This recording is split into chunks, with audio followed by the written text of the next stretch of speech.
Assalamualaikum warahmatullahi wabarakatuh. Salam sejahtera buat kita semua. Semoga kita selalu dalam lindungan dan limpahan rahmatnya.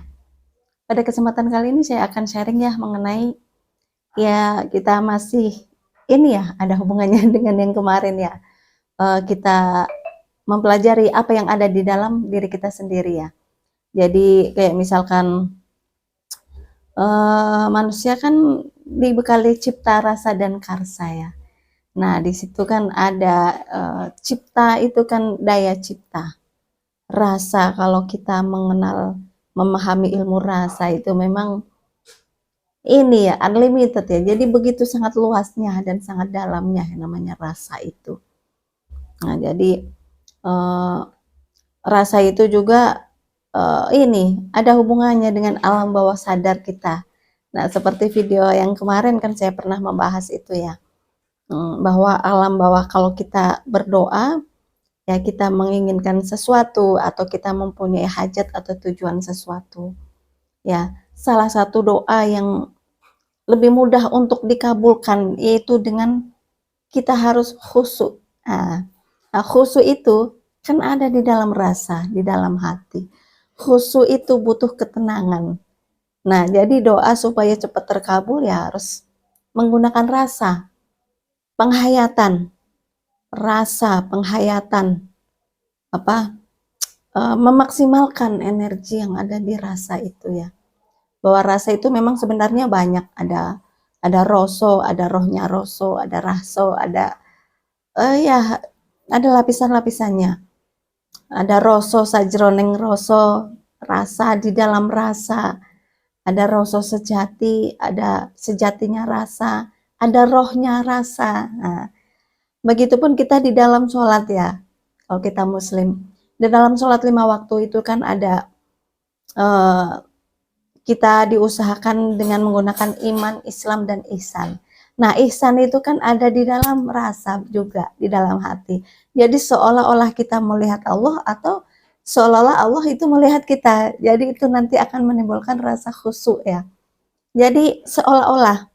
Jadi kita memfokuskan hati, gerakan kita, sholat, tapi hati dan pikiran kita juga harus tertuju kepada apa yang kita baca. Gitu, Allahu Akbar. Sesungguhnya Allah yang maha besar, nggak ada yang melebihinya. Nah, seperti itu. Jadi di saat kita sujud itu apa yang kita baca, hati kita dan pikiran juga berusaha memahami apa isi dari yang kita baca. Ya Allah, sesungguhnya saya itu nggak ada apa-apanya. Jika dibandingkan dengan kekuasaan Engkau gitu kan. Itu setiap gerakan sholat kita jangan hanya secara fisik saja ya, tetapi kita harus menggunakan rohnya rasa itu. Rohnya dalam sholat yaitu khusyuk, rasa. Gitu, harus melibatkan rasa kita untuk beribadah secara khusyuk. Jangan hanya fisiknya saja ya. Nah, dalam begitupun dalam kita ini berdoa. Kita setiap orang kan ya semua orang itu pasti ada entah itu agama apapun, terus suku bangsa apa, berkulit warna kulit apapun itu semuanya sama. Sama Allah itu dibekali cipta, rasa dan karsa ya. Jadi cipta itu daya pikir, daya cipta, apa yang dilihat, apa yang didengar, apa yang dirasakan, ya kan? Apa yang dilihat, didengar, dirasakan, itu nanti masuk ke alam pikir. Gitu, pemikiran atau alam cipta, memikirkan atau alam angan-angan ya. Nah, jadi supaya apa yang kita pikirkan, apa yang kita rasakan, ya apa yang kita inginkan, apa yang kita tuju, setiap orang kan punya cipta, rasa dan karsa ya. Punya keinginan, punya kehendak, punya tujuan. Nah, itu untuk supaya kita berdoa lebih maksimal, nah itu harus diturunkanlah dari pikiran, turunkanlah ke rasa. Rasa itu kan ada di kolbu, di hati. Nah, jadi kita harus menggunakan rasa itu secara maksimal karena rasa itu mempunyai energi yang sangat luar biasa sebenarnya. Kalau sudah aktif ya, karena rasa itu hubungannya dengan alam bawah sadar. Nah, makanya kalau kita berdoa itu ya dengan khusyuk, dengan ketenangan. Coba kita kalau jangankan kita berdoa ya, kita harus misalkan ada masalah kehidupan ya, biasa ya, masalah apakah itu masalah pekerjaan, ekonomi, atau keluarga kita, atau rumah tangga, ataupun anak kita gitu kan. Nah, itu kalau kita menyelesaikan suatu masalah itu juga kan butuh ketenangan. Supaya apa? Supaya yang kita pikirkan, solusi masalah yang kita pikirkan, solusinya apa, dan nanti sikap eh, apa solusinya bagaimana, sikapnya apa yang harus diambil dan ditempuh yang baik itu kan juga harus menggunakan ketenangan, harus menggunakan pikiran yang jernih. Nah, pikiran yang jernih itu bisa kita dapatkan kalau rasa kita itu tenang, ya kan? Kalau rasa kita itu damai, tentrem, nah, itu kita akan bisa mencapai ketenangan tertentu. Nah, kalau kita sudah mencapai ketenangan tertentu, maka di situ kita akan lebih mudah untuk mengambil suatu keputusan yang tepat.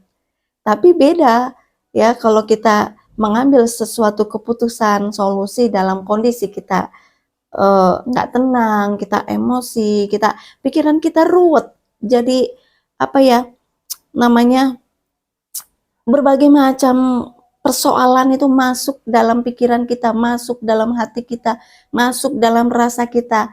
Nah, itu susah, nanti sulit. Meskipun kita bisa mencari solusi di dalamnya, meskipun kita bisa mengambil suatu keputusan ya untuk menyelesaikannya, tetapi itu bukan yang terbaik karena posisi kita itu masih kurang tenang. Seperti itu. Jadi butuh ketenangan untuk mengambil suatu keputusan dalam kita menghadapi sesuatu permasalahan ya. Yang masalah itu ya banyak ya, namanya kehidupan kan pasti ada aja. Nah, cuman ya itu tadi harus menggunakan rasa yang tenang. Nah, begitupun dalam hal berdoa. Berdoa, kita bermunajat, kita ini bertafakur, kita mendekatkan diri kepada Tuhan. Itu juga butuh ketenangan. Ya, makanya nenek moyang kita dulu ya, enggak hanya nenek moyang, ilmu hadiah hasanah, ilmu leluhur, itu orang banyak yang membutuhkan ketenangan untuk menghadapi, mencari solusi yang ada.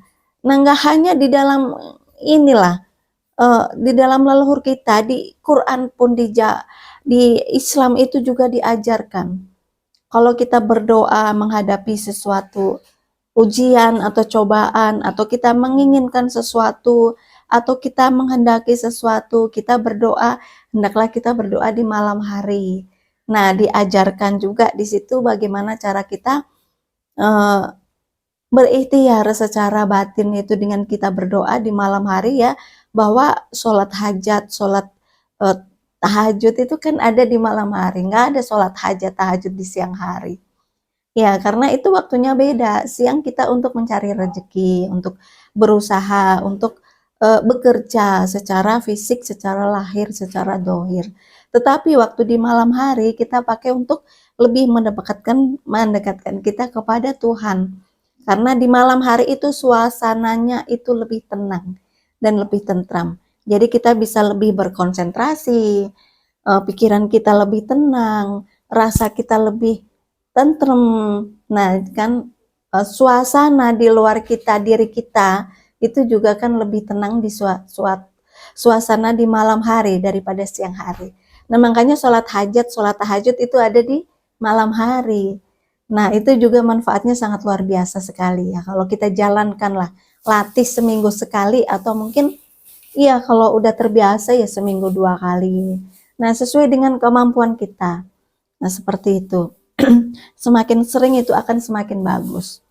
Nah, kalau di dalam ini hasanah ilmu leluhur juga ada. Itu juga butuh ketenangan juga. Makanya orang zaman dulu itu ada satu ruangan khusus hanya untuk beribadah, atau mungkin satu ruangan khusus hanya dia untuk kita lebih mendekatkan diri kepada Tuhan. Itu mungkin untuk mencapai ketenangan itu banyak ya, karena ketenangan itu ada dua, ketenangan yang mati dan ketenangan yang hidup. Nah, jadi ketenangan yang mati Itu ya kayak misal kita ngalamun nih, pikiran kita ngalamun, terus kita berhayal, terus kita halusinasi lah, memikirkan apa-apa yang kosong, seperti itu. Kayak ngalamun kan kosong, pikiran kita kosong. Nah, itu juga nanti kurang bagus ya, nanti bisa ada apa masuk ke dalam pikiran kita nggak boleh kosong, seperti itu. Tapi beda dengan ketenangan yang hidup. Ya, contohnya dengan kita berzikir, kita sholat tahajud, sholat tahajud, bangun di tengah malam, kita berwirid, berzikir, kita baca Quran, ataupun kita bermeditasi. Itu juga salah satu cara untuk kita mencapai suatu ketenangan tertentu. Karena sesuatu yang kita pikirkan, yang kita rasakan, yang kita tuju, itu akan lebih mudah dikabulkan, akan lebih mudah nyampe kalau kita dalam posisi tenang, ya kan? Makanya dalam Islam juga sholat hajat kan malam hari juga, sepertiga malam terakhir itu doa yang mustajab karena memang posisinya tenang. Di situ pintu langit juga terbuka, alam gaib terbuka, portal-portal di langit itu terbuka di tengah malam. Nah, seperti itu. Jadi ketenangan itu juga ada dua jenis ya, ketenangan yang hidup dan ketenangan yang mati. Kayak misal kita bermeditasi, itu tenang, mencapai ada beberapa level juga dalam bermeditasi. Ada beberapa tingkatan, ya. Ada energi atau gelombang juga, kayak misal nih, gelombang energi atau gelombang radio lah. Itu kan berbeda-beda. Ada energi gelombang itu ada yang seperti ini, nah itu kan yang naik turun. Ini biasanya gelombang energi orang yang pemarah. Nah, jadi tuh emosinya naik turun terus ya. Itu orang yang hipertensinya tinggi biasanya. Gitu. Jadi gelombangnya itu nggak stabil. Jadi sulit untuk mengendalikan emosi. Nah, itu gelombang yang ini. Ada gelombang yang sedang seperti ini. Jadi setiap orang itu punya gelombang masing-masing, gelombang energi masing-masing yang berbeda. Nah, ini ada yang seperti ini ya. Terus ada yang halus. Nah, kalau orang bermeditasi itu gelombangnya halus.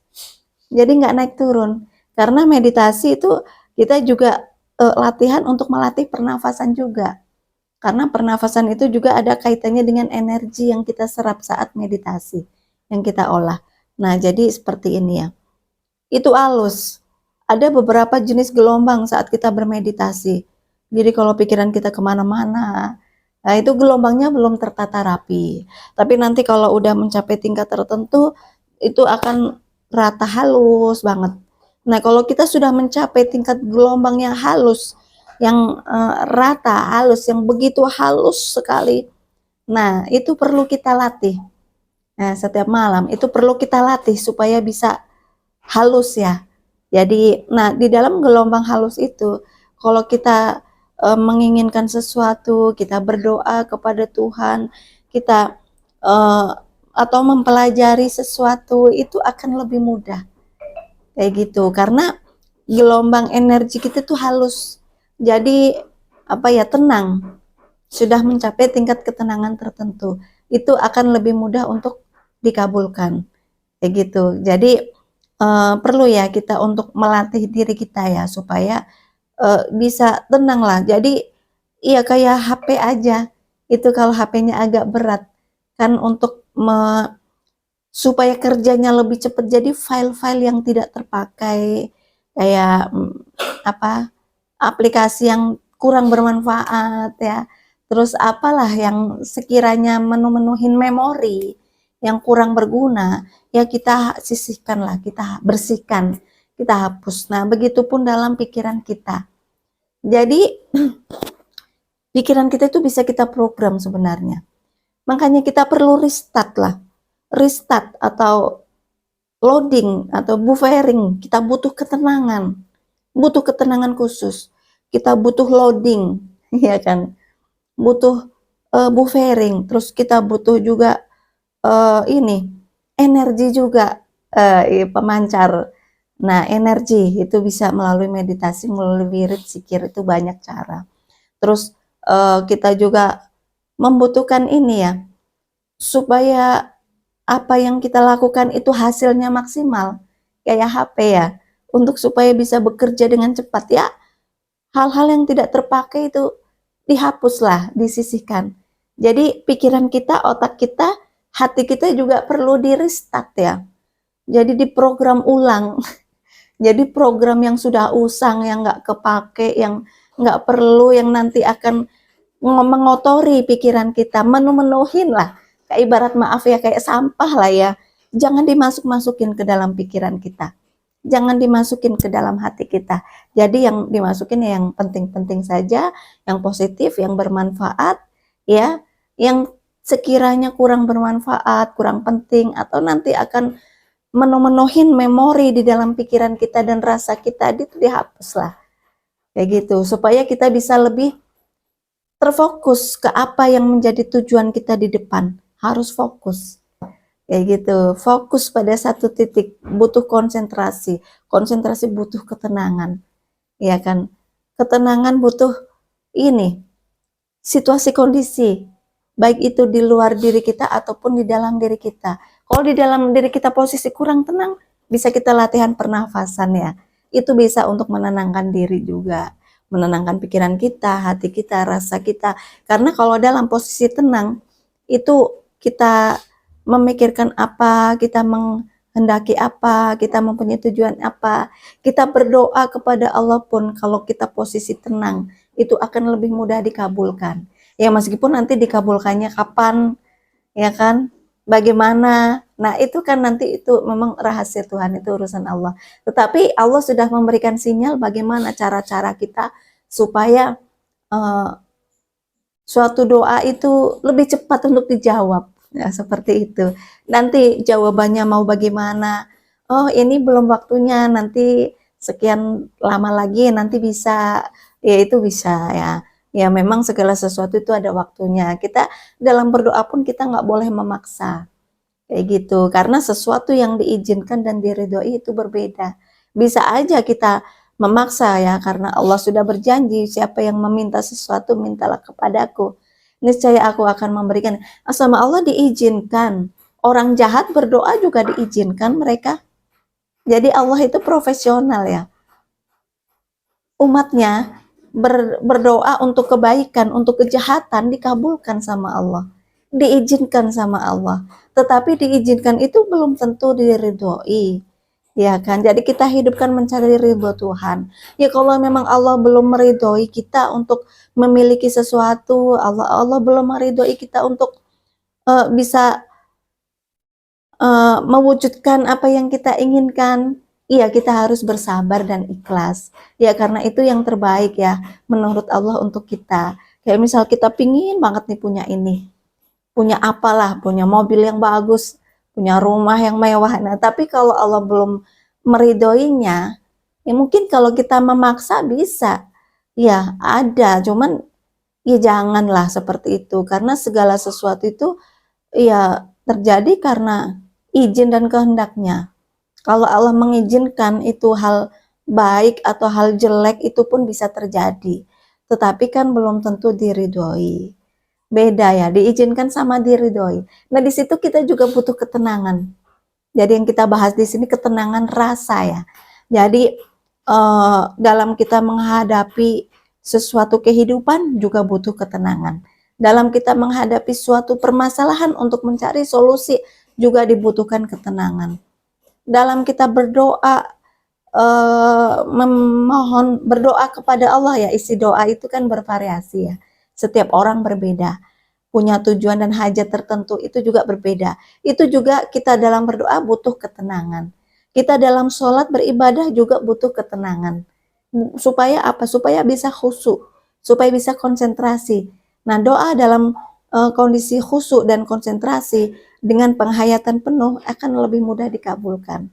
Nah, seperti itu. Jadi, ketenangan itu penting ya. Jadi, makanya itu kita, pikiran kita, rasa kita, hati kita perlu di-restart lah. Diprogram ulang. Jadi, hal-hal yang sekiranya nggak penting, yang nggak perlu, yang nanti akan memenuhin memori kita, pikiran kita, rasa kita itu di-restart. Dihapus atau disisihkan lah. Jadi kita ya hanya terfokus ke hal-hal yang penting-penting saja, ya. Fokus satu titik pada tujuan kita. Nah, seperti itu. Dan semua itu butuh ketenangan. Ketenangan kita dapat itu banyak dengan kita sering-sering berzikir, beribadah, bertakarub ya, bertafakur, mendekatkan diri kepada Tuhan di malam hari, ya. Terus kita dengan bermeditasi itu juga sangat bagus sekali. Karena dengan meditasi kita juga mendekatkan diri kepada Tuhan dan itu nanti kita akan merasakan lebih tenang, akan bisa mencapai ketenangan tertentu karena meditasi itu juga ada level-levelnya ya, ada tingkatan-tingkatannya seperti itu. Nah, jadi segala sesuatu yang kita lakukan itu butuh ketenangan ya. Jadi ketenangan itu ada dua ya, ketenangan yang hidup dan ketenangan yang mati. Ketenangan yang hidup itu ketenangan yang mempunyai energi tersendiri. Nah, jadi untuk itu juga kita perlu sering-sering latihan ya, melatih diri kita sendiri. Latihlah kita untuk sering bangun malam, sholat hajat, sholat tahajud, ya kan, untuk berzikir, berwirid, untuk kita membaca Quran. Baca Quran kalau bisa ya, jangan hanya sekedar baca. Kita pahamlah apa yang kita baca. Kita ngerti artinya, ngerti terjemahannya, ngerti maknanya, ngerti isi di dalamnya. Itu akan lebih bagus lagi. Supaya kita apa? Bisa mengerti dan memahami, bisa menghayati, bisa khusyuk. Karena tahu isi yang ada di dalamnya. Beda kayak kita nggak kurang paham isinya, kayak kita berdoa tapi kita nggak tahu isi doa kita. Tapi dengan kita yang paham isi doa kita kan khusyuknya berbeda, kayak gitu, iya kan.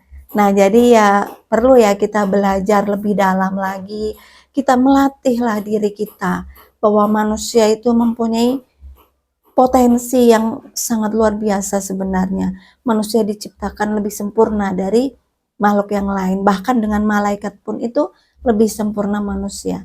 Malaikat itu menjalankan apa yang diperintahkan. Dan manusia punya kewenangan, punya kekuasaan untuk bisa memerintah ke malaikat. Itu ada caranya ya. Ada tata caranya dan ada ilmunya tersendiri ya. Nah, jadi ya mungkin sementara itu ya yang saya sampaikan pada kesempatan kali ini. Semoga bermanfaat ya buat kita semua. Mohon maaf jika ada kekurangan dan kesalahan. Sampai ketemu di video-video yang selanjutnya. Wassalamualaikum warahmatullahi wabarakatuh.